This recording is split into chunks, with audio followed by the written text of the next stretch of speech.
উফ বাবা, অনেক তো হলো মেহেন্দির ডিজাইন, এবার একটু কলকার ডিজাইনও করা যাক।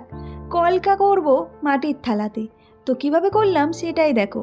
আমি প্রথমে প্রাইমার কালার নিয়ে নিতে বেশি ভালোবাসি, তার কারণ কালারটা বেশি ভালোভাবে ফোটে। তোমরা চাইলে দিতেও পারো, নাও দিতে পারো। আমি এখানে বাই কালার করেছি, তোমরা নানা রকমভাবেও করতে পারো। তারপরে কমা করলাম। কমা তোমরা র্যান্ডাম ওয়েতে যেদিক থেকে পারো সেই দিকেই করতে পারো, এটার কোনো ভালোভাবে নিয়ম নেই। তোমরা যেদিক থেকে করবে সেদিক থেকেই খুব সুন্দর দেখতে লাগবে। আর 45 ডিগ্রি অ্যাঙ্গেলে তোমাদের ব্রাশের একটুখানি ওপরের দিকের টিপটাকে বসাবে, তারপরে বাঁকিয়ে টানবে, তাহলেই তোমাদের পাতা একেবারে রেডি হয়ে যাবে। আমি যেভাবে করছি সেইভাবেই তোমরা প্রথমে বসাবে, তারপরে সরুভাবে টানবে, তাহলেই তোমাদের পাতাগুলো দেখতে ভীষণই সুন্দর হয়ে যাবে। তো এইভাবে করে নিলে তোমাদের পাতাগুলো অনেক ভালো লাগবে এবং তোমরা যে ডিজাইনটা করতে চাইছো সেটাও ভালো লাগবে। তো দিদিভাইয়ের দাদার জন্য জন্মদিনে এই থালাটি নিয়েছিলেন এবং লিখে দিতে বলেছিলেন শুভ জন্মদিন দাদাই। দেখতে ভীষণই কিউট না?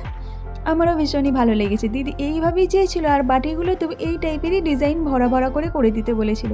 দিদির পছন্দ অনুযায়ী এইভাবেই ডিজাইনটি করলাম। কেমন লাগলো তোমাদের অবশ্যই কমেন্ট করে জানাতে ভুলো না।